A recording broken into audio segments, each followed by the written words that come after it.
دور جدید کا مسلمان۔ افراط و تفریط کی بھول بھلیا میں بھٹکنے والی دنیا کو اگر عدل کا راستہ دکھانے والا کوئی ہو سکتا تھا تو وہ صرف مسلمان تھا، جس کے پاس اجتماعی زندگی کی ساری گتھیوں کے صحیح حل موجود ہیں۔ مگر دنیا کی بد نصیبی کا یہ بھی ایک عجیب دردناک پہلو ہے کہ اس اندھیرے میں جس کے پاس چراغ تھا وہی کمبخت رتوند کے مرض میں مبتلا ہو گیا۔ دوسروں کو راستہ دکھانا تو درکنار خود اندھوں کی طرح بھٹک رہا ہے اور ایک ایک بھٹکنے والے کے پیچھے دوڑتا پھرتا ہے۔ پردے کا لفظ جن احکام کے مجموعے پر بطور عنوان استعمال کیا جاتا ہے وہ دراصل اسلامی ضابطۂ معاشرت کے نہایت اہم اجزاء پر مشتمل ہے۔ اس پورے ضابطے کے سانچے میں ان احکام کو ان کے صحیح مقام پر رکھ کر دیکھا جائے تو کوئی ایسا شخص جس میں بقدر رمق بھی فطری بصیرت باقی ہو، یہ اعتراف کیے بغیر نہ رہے گا کہ معاشرت میں اس کے سوا اعتدال و توسط کی کوئی دوسری صورت نہیں ہو سکتی، اور اگر اس ضابطے کو اس کی طرح روح کے ساتھ عمل زندگی میں برت کر دکھا دیا جائے تو اس پر اعتراض کرنا تو درکنار مصائب کی ماری ہوئی دنیا سلامتی کے اس سرچشمے کی طرف خود دوڑی چلی آئے گی اور اس سے اپنے امراض معاشرت کے دوا حاصل کرے گی۔ مگر یہ کام کرے گا کون؟ جو اسے کر سکتا تھا وہ خود ایک مدت سے بیمار پڑا ہے۔ آئیے آگے بڑھنے سے پہلے ایک نظر اس کے مرض کا بھی جائزہ لے لیں۔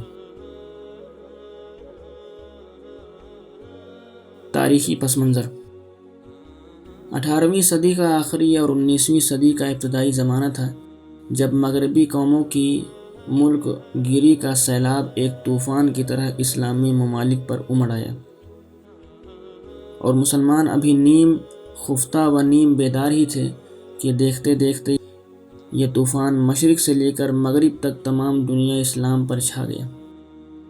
19ویں صدی کے نصف آخر تک پہنچتے پہنچتے بیشتر مسلمان قومیں یورپ کے غلام ہو چکے تھے، اور جو غلام نہ ہوئے تھے وہ بھی مغلوب و مرعوب ضرور ہو گئے تھے۔ جب اس انقلاب کی تکمیل ہو چکی تو مسلمانوں کی آنکھیں کھلنی شروع ہوئیں۔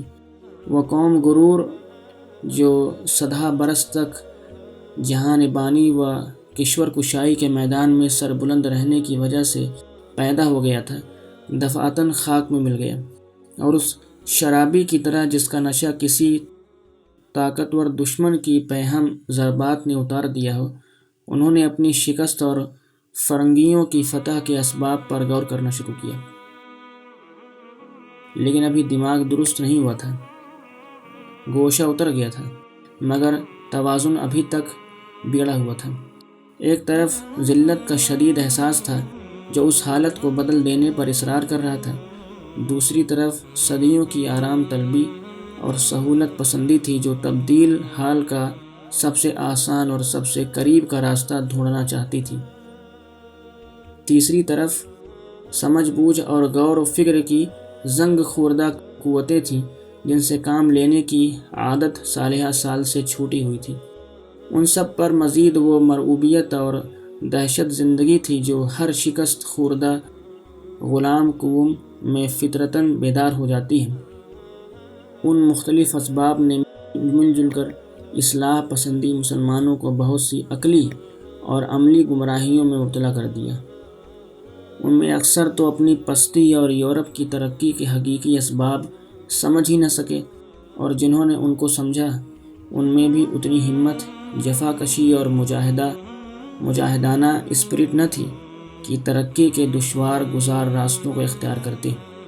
مرعوبیت اس پر مستضاد تھی جس میں دونوں گروہ برابر کے شریک تھے۔ اس بگڑی ہوئی ذہنیت کے ساتھ ترقی کا سہل ترین راستہ جو ان کو نظر آیا وہ یہ تھا کہ مغربی تہذیب و تمدن کے مظاہر کا عکس اپنی زندگی میں اتار لیں اور اس آئینے کی طرح بن جائیں جن کے اندر باغ و بہار کے مناظر تو سب کے سب موجود ہوں گے، مگر در حقیقت نہ باغ ہوگا نہ بہار۔ ذہنی غلامی: یہی بحرانی کیفیت کا زمانہ تھا جس میں مغربی لباس، مغربی معاشرت، مغربی آداب و اطوار، حتیٰ کہ چال ڈھال اور بول چال تک میں مغربی طریقوں کی نقل اتاری گئی۔ مسلم سوسائٹی کو مغربی سانچوں میں ڈھالنے کی کوشش کی گئی۔ الحاد، دہریت اور مادہ پرستی کو فیشن کے طور پر بغیر سمجھے بوجھے قبول کیا گیا۔ ہر وہ پختہ یا خام تخیل جو مغرب سے آیا، اس پر ایمان بالغیب لانا اور اپنی مجلسوں میں اس کو معارض بحث بنانا اور روشن خیالی کا لازمہ سمجھا گیا۔ شراب، جوا، لاٹری، ریس، تھیٹر، رقص و سرور اور مغربی تہذیب کے دوسرے ثمرات کو ہاتھوں ہاتھ لیا گیا۔ شائستگی، اخلاق، معاشرت، معیشت، سیاست، قانون، حتیٰ کہ مذہبی عقائد اور عبادات کے متعلق بھی جتنے مغربی نظریات یا عملیات تھے، ان کو بھی کسی تنقید اور کسی فہم و تدبر کے بغیر اس طرح تسلیم کر لیا گیا کہ گویا وہ آسمان سے اتری ہوئی وہی ہیں جن پر سمعنا و اطعنا کہنے کے سوا کوئی چارہ ہی نہیں۔ اسلامی تاریخ کے واقعات، اسلامی شریعت کے احکام اور قرآن و حدیث کے بیانات میں سے جس چیز کو اسلام کے پرانے دشمنوں نے نفرت یا اعتراض کی نگاہ سے دیکھا، اس پر بھی مسلمانوں کو بھی شرم آنے لگی اور انہوں نے کوشش کی کہ اس داغ کو کسی طرح دھو ڈالیں۔ انہوں نے جہاد پر اعتراض کیا۔ انہوں نے عرض کیا کہ حضور، بھلا ہم کہاں اور جہاد کہاں؟ انہوں نے غلامی پر اعتراض کیا۔ انہوں نے عرض کیا کہ غلامی تو ہمارے یہاں بالکل ہی ناجائز ہے۔ انہوں نے تعدد ازدواج پر اعتراض کیا۔ انہوں نے فوراً قرآن کی ایک آیت پر خط نسخ پھیر دی۔ انہوں نے کہا کہ عورت اور مرد میں کامل مساوات ہونی چاہیے۔ انہوں نے عرض کیا کہ یہی ہمارا مذہب بھی ہے۔ انہوں نے قوتیں قوانین نکاح پر اعتراض کیا یا ان سب میں ترمیم کرنے پر تل گئے۔ انہوں نے کہا کہ اسلام آرٹ کا دشمن ہے۔ انہوں نے کہا کہ اسلام کو ہمیشہ سے ناچ گانے اور مصوری و بت تراشی کی پرستشی کرتا رہتا ہے۔ مسئلہ حجاب کی ابتدا۔ مسلمانوں کی تاریخ کا یہ دور سب سے زیادہ شرمناک ہے اور یہی دور ہے جس میں پردے کے سوال پر بحث چھڑی۔ اگر سوال محض اس قدر ہوتا کہ اسلام میں عورت کے لیے آزادی کی کیا حد مقرر کی گئی ہے تو جواب کچھ بھی مشکل نہ تھا۔ زیادہ سے زیادہ جو اختلاف اس باب میں پایا جاتا ہے وہ محض اس حد تک کہ چہرہ اور ہاتھ کو کھولنا جائز ہے یا ناجائز، اور یہ کوئی اہم اختلاف نہیں ہے، لیکن دراصل یہاں معاملہ کچھ اور ہے۔ مسلمانوں میں یہ مسئلہ اس لیے پیدا ہوا کہ یورپ نے حرم اور پردہ و نقاب کو نہایت نفرت کی نگاہ سے دیکھا، اپنے لٹریچر میں اس کی نہایت گھناؤنی اور مضحکہ انگیز تصویریں کھینچی، اسلام کے عیوب کی فہرست میں عورتوں کی قید کو نمایاں جگہ دیا۔ اب کیونکہ یہ ممکن تھا کہ مسلمانوں کو حسب و دستور اس چیز پر بھی شرم نہ آنے لگے، انہوں نے جو کچھ جہاد اور غلامی اور تعدد ازدواج اور ایسی ہی دوسرے مسائل پہ کیا تھا وہی اس مسئلے میں بھی کیا۔ قرآن و حدیث اور اجتہادات ائمہ کی ورق گردانی محض اس غرض سے کی گئی کہ وہاں اس پر بدنما داغ کو دھونے کے لیے کچھ سامان ملتا ہے یا نہیں۔ معلوم ہوا کہ بعض ائمہ نے ہاتھ اور منہ کھولنے کی اجازت دی ہے۔ یہ بھی معلوم ہوا کہ عورت اپنی ضروریات کے لیے گھر سے باہر بھی نکل سکتی ہے۔ یہ بھی پتہ چلا کہ عورت میدان جنگ میں سپاہیوں کو پانی پلانے اور زخمیوں کی مرہم پٹی کرنے کے لیے بھی جا سکتی ہے۔ مسجدوں میں نماز کے لیے جانے اور علم سیکھنے اور درس دینے کی بھی گنجائش پائی گئی ہے۔ بس اتنا مواد کافی تھا۔ دعویٰ کر دیا گیا کہ اسلام نے عورت کو پوری آزادی عطا کی ہے۔ پردہ محض ایک جاہلانہ رسم ہے جس کو تنگ نظر اور تاریخ خیال مسلمانوں نے قرون اولیٰ کے بہت بعد اختیار کیا ہے۔ قرآن اور حدیث پردے کے احکام سے خالی ہے۔ ان میں تو صرف شرم و حیا کی اخلاقی تعلیم دی گئی ہے۔ کوئی ایسا ضابطہ نہیں بنایا گیا جو عورت کی نقل و حرکت پر کوئی قید عائد کرتا ہو۔ اصلی محرکات۔ انسان کی یہ فطری کمزوری ہے کہ اپنی زندگی کے معاملات میں جب وہ کوئی مسلک اختیار کرتا ہے تو عموماً اس کے انتخاب کی ابتدا ایک جذباتی غیر عقلی رجحانات سے ہوتی ہے، اور اس کے بعد وہ اپنی رجحانات کو معقول ثابت کرنے کے لیے عقل اور استدلال سے مدد لیتا ہے۔ پردے کی بحث میں بھی ایسی ہی صورت پیش آئی۔ اس کی ابتدا کسی عقلی یا شرعی ضروریات کی احساس سے نہیں ہوئی، بلکہ دراصل اس رجحانات سے ہوئی جو ایک غلام قوم کے خوشنما تمدن سے متاثر ہونے اور اسلامی تمدن کے خلاف اس قوم کے پروپیگنڈے اسے مروب ہو جانے کا نتیجہ تھا۔ ہماری اصلاح طلب حضرات نے جب دہشت سے پھیلی ہوئی آنکھوں کے ساتھ فرنگی عورتوں کی زینت و آرائش اور اس کی آزادانہ نقل و حرکت اور فرنگی معاشرت میں ان کی سرگرمیوں کو دیکھا تو اضطراری طور پر ان کے دلوں میں یہ تمنا پیدا ہوئی کہ کاش ہماری عورتیں بھی اس روش پر چلیں تاکہ ہمارا تمدن بھی فرنگی تمدن کا ہمسر ہو جائے۔ پھر وہ آزادی نسواں اور تعلیم اناث اور مساوات و مرد و زن کے ان جدید نظریات سے بھی متاثر ہوئے جو طاقتور استدلالی زبان اور شاندار طبعات کے ساتھ بارش کی طرح مسلمان پر برس رہے تھے۔ ان لٹریچر کی زیر درس طاقت نے ان کی قوت کو معوف کر دیا اور ان کے وجدان میں یہ بات اتر گئی کہ ان نظریات پر ایمان بالغیب لانا اور تحریر و تقریر میں ان کی وکالت کرنا اور بقدر جرت و ہمت عملی زندگی میں بھی ان کو رائج کر دینا ہر اس شخص کے لیے ضروری ہے جو روشن خیال کہلانا پسند کرتا ہے اور دقیانوسیت کے بدترین الزام سے بچنا چاہتا ہوں۔ نقاب کے ساتھ سادہ لباس میں چھپی ہوئی عورتوں پر جب متحرکہ خیمے اور کفن پوشہ جنازہ کی فیوتیاں کسی جاتی تھیں تو یہ بیچارے شرم کے مارے زمین میں گڑ جاتے تھے۔ آخر کہاں تک ضبط کرتے؟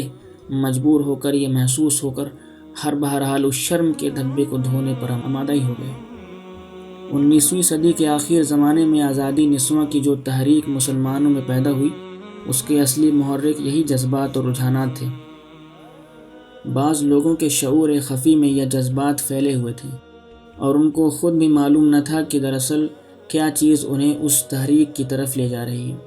یہ لوگ خود اپنے نفس کے دھوکے میں مبتلا تھے اور بعض کو خود اپنے ان جذبات کو بخوبی احساس تھا مگر انہیں اپنی اصلی جذبات کو ظاہر کرتے شرم آتی تھی۔ یہ خود تو دھوکے میں نہ تھے لیکن انہوں نے دنیا کو دھوکے میں ڈالنے کی کوشش کی۔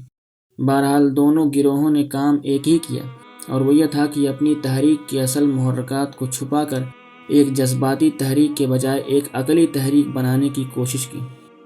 عورتوں کی صحت، ان کے عقلی و عملی ارتقاء، ان کے فطری اور پیدائشی حقوق، ان کے معاشی استقلال، مردوں کے ظلم و استبداد سے ان کی رہائی اور قوم کا نصف حصہ ہونے کی حیثیت سے ان کی ترقی پر پورے تمدن کی ترقی کا انحصار اور ایسی ہی دوسری ہیلے جو براہ راست یورپ سے برآمد ہوئے تھے ان تحریک کی تائید میں پیش کیے گئے تاکہ عام مسلمان دھوکے میں مبتلا ہو جائے اور ان پر یہ حقیقت نہ کھل سکے کہ ان تحریک کا اصل مقصد مسلمان عورت کو اس روش پر چلانا ہے جس پر یورپ کی عورت چل رہی ہے اور نظام معاشرت میں ان طریقوں کی پیروی کرنا ہے جو ان وقت فرنگی قوموں میں رائج تھا۔ سب سے بڑا فریب، سب سے زیادہ شدید اور قبیح فریب جو اس سلسلے میں دیا گیا وہ یہ تھا کہ قرآن و حدیث سے استدلال کر کے اس تحریک کو اسلام کے موافق ثابت کرنے کی کوشش کی جائے۔ حالانکہ اسلام اور مغربی تہذیب کے مقاصد اور تنظیم معاشرت کے اصول میں زمین و آسمان کا بعد ہے۔ اسلام کا اصل مقصد جیسا کہ ہم آگے چل کر بتائیں گے انسان کی شہوانی قوت سیکس انرجی کو اخلاقی ڈسپلن میں لا کر اس طرح منضبط کرنا ہے کہ وہ آوارگی عمل اور ہیجان ہو۔ برعکس اس کے مغرب تمدن کا مقصد یہ ہے کہ زندگی کے معاملات اور ذمہ داریوں میں عورت اور مردوں کو یکساں شریک کر کے مادی ترقی کی رفتار تیز کر دی جائے اور اس کے ساتھ شہوانی جذبات کو ایسے فنون اور مشاغل میں استعمال کیا جائے جو کشمکش حیات کی تلخیوں کو لطف اور لذت میں تبدیل کر دیں۔ مقاصد کے اس اختلاف کا لازمی تقاضا یہ ہے کہ تنظیم معاشرت کے طریقوں میں بھی اسلام اور مغربی تمدن کے درمیان اصولی اختلاف ہو۔ اسلام اپنے مقاصد کے لحاظ سے معاشرت کا ایسا نظام وضع کرتا ہے جس میں عورت اور مرد کے دوائر عمل بڑی حد تک الگ کر دیے گئے ہوں۔ دونوں صنفوں کی آزادانہ اختلاط کو روکا گیا ہے اور ان تمام اسباب کا قلع کما کیا گیا ہے جو ان نظم اور ضبط میں برہمی پیدا کرتے ہیں۔ ان کے مقابلے میں مغربی تمدن کے پیش نظر جو مقصد ہے اس کا طبعی اقتضا یہ ہے کہ دونوں صنفوں کو زندگی کے ایک ہی میدان میں کھینچ لایا جائے اور ان کے درمیان وہ تمام حجابات اٹھا دیے جائیں جو ان کے آزادانہ اختلاط اور معاملات میں مانع ہوں، اور ان کو ایک دوسرے کے حسن اور صنفی کمالات سے لطف اندوز ہونے کے غیر محدود اور مواقع بہم پہنچائے جائیں۔ اب ہر صاحب عقل انسان اندازہ کر سکتا ہے کہ جو لوگ ایک طرف مغربی تمدن کی پیروی کرنا چاہتے ہیں اور دوسری طرف اسلامی نظم اور معاشرت کے قوانین کو اپنے لیے حجت بناتے ہیں اور کسی قدر سخت فریب میں خود مبتلا ہیں یا دوسروں کو مبتلا کر رہے ہیں، اسلامی نظم معاشرت میں تو عورت کے لیے آزادی کی آخری حد یہ ہے کہ حسب ضرورت ہاتھ اور منہ کھول سکے اور اپنی حاجات کے لیے گھر سے باہر نکل سکے، مگر یہ لوگ آخر حد تک اپنی سفر کا نقطہ آغاز بناتے ہیں۔ جہاں پہنچ کر اسلام رک جاتا ہے وہاں سے یہ چلنا شروع کرتے ہیں، یہاں تک بڑھ جاتے ہیں کہ حیا و شرم بالائے طاق رکھ دی جاتی ہے۔ ہاتھ اور منہ ہی نہیں بلکہ خوبصورت مانگ نکلے ہوئے سر اور شانوں تک کھلی ہوئی باہیں اور نیم اڑیاں سینے بھی نگاہوں کے سامنے پیش کر دیے جاتے ہیں، اور جسم کے باقی ماندہ محاسن کو بھی ایسی باریک کپڑے میں ملفوظ کیا جاتا ہے کہ وہ چیز ان میں نظر آ سکے اور جو مردوں کی شہوانی پیاس کو تسکین دے سکتی ہے۔ پھر ان لباسوں اور آرائشوں کے ساتھ محرموں کے سامنے نہیں بلکہ دوستوں کے محفلوں میں بیویوں، بہنوں اور بیٹیوں کو لایا جاتا ہے، اور ان کو غیروں کے ساتھ ہنسنے، بولنے اور کھیلنے میں وہ آزادی بخشی جاتی ہے جو مسلمان عورت اپنے سگے بھائی کے ساتھ بھی نہیں برت سکتی۔ گھر سے نکلنے کی جو اجازت محض ضرورت کی قید اور کامل ستر پوشی و حیاداری کی شرط کے ساتھ دی گئی تھی، اس کو جاذب نظر ساڑیوں اور نیم اڑیاں بالاؤں، زروں اور بے باک نگاہوں کے ساتھ سڑکوں پر پھرنے، پارکوں میں ٹہلنے اور ہوٹلوں کے چکر لگانے اور سینما کی سیر کرنے میں استعمال کیا جاتا ہے۔ عورتوں کو خانہ داری کے ماسوا دوسرے امور میں حصہ لینے کی جو مقید اور مشروط آزادی اسلام میں دی گئی تھی، اس کو حجت بنایا جاتا ہے اس غرض کے لیے کہ مسلمان عورتیں بھی فرنگی عورتوں کی طرح گھر کی زندگی اور اس کی ذمہ داریوں کو طلاق دے کر سیاسی، معاشرتی، عمرانی یعنی کہ سوشل سرگرمیوں میں ماری پھریں اور عمل کے ہر میدان میں مردوں کے ساتھ دوڑ دھوپ کریں۔ ہندوستان میں تو معاملہ یہی تک ہے۔ مصر، ترکی اور ایران میں سیاسی آزادی رکھنے والی ذہنی غلام اس سے بھی 10 قدم آگے نکل گئی ہے۔ وہاں مسلمان عورتیں ٹھیک وہی لباس پہننے لگی ہیں جو یورپین عورتیں پہنتی ہیں، تاکہ اصل اور نقل میں کوئی فرق ہی نہ رہے۔ اور اس سے بھی بڑھ کر کمال یہ ہے کہ ترکی خواتین کے فوٹو بارہا اس حیت میں دیکھے گئے ہیں کہ غسل کا لباس پہنے ساحل سمندر پر نہا رہی ہیں، وہی لباس جس میں 3/4 جسم برہنہ رہتا ہے اور 1/4 حصہ اس طرح پوشیدہ ہوتا ہے کہ جسم کے سارے نشیب و فراز سطر لباس پر نمایاں ہو جاتے ہیں۔ کیا قرآن و کسی حدیث سے اس شرمناک طرز زندگی کے لیے بھی کوئی جواز کا پہلو نکالا جا سکتا ہے؟ جب تم کو اس راہ پر جانا ہے تو صاف اعلان کر کے جاؤ کہ ہم اسلام سے اور اس کے قانون سے بغاوت کرنا چاہتے ہیں۔ یہ کیسی ذلیل منافقت اور بددیانتی ہے کہ جس نظام معاشرت اور طرز زندگی کے اصول، مقاصد اور عملی اجزاء میں سے ایک چیز کو قرآن حرام کہتا ہے، اسے علل اعلان اختیار کرتے ہو، مگر اس راستے پر پہلا قدم قرآن ہی کا نام لے کر رکھتے ہو تاکہ دنیا اس فریب میں مبتلا رہے کہ باقی قدم بھی قرآن ہی کے مطابق ہوں گے۔ ہمارا پیش نظر کام، یہ دور جدید کے مسلمان کا حال ہے۔ اب ہمارے سامنے بحث کی 2 پہلو ہیں اور اس کتاب میں انہیں دونوں پہلوؤں کا ملحوظ رکھا جائے گا۔ اولاً ہم کو تمام انسانوں کے سامنے، خواہ وہ مسلمان ہو یا غیر مسلم، اسلام کے نظام معاشرت کی تشریح کرنی ہے اور یہ بتانا ہے کہ اس نظام میں پردے کے احکام کس لیے دیے گئے ہیں۔ ثانیتاً ہمیں ان دور جدید کے مسلمانوں کے سامنے قرآن و حدیث کے احکام اور مغربی تمدن اور معاشرت کے نظریات و نتائج دونوں ایک دوسرے کے مقابل رکھ دینے ہیں تاکہ یہ منافقانہ روش جو انہوں نے اختیار کر رکھی ہے ختم ہو اور یہ شریف انسانوں کی طرح 2 صورتوں میں سے کوئی ایک صورت اختیار کر لیں، یا تو اسلامی احکام کی پیروی کریں اگر مسلمان رہنا چاہتے ہیں، یا اسلام سے قطع تعلق کر لیں اگر ان شرمناک نتائج کو قبول کرنے کے لیے تیار ہیں جن کی طرف مغربی نظام معاشرت لا محالہ ان کو لے جانے والا ہے۔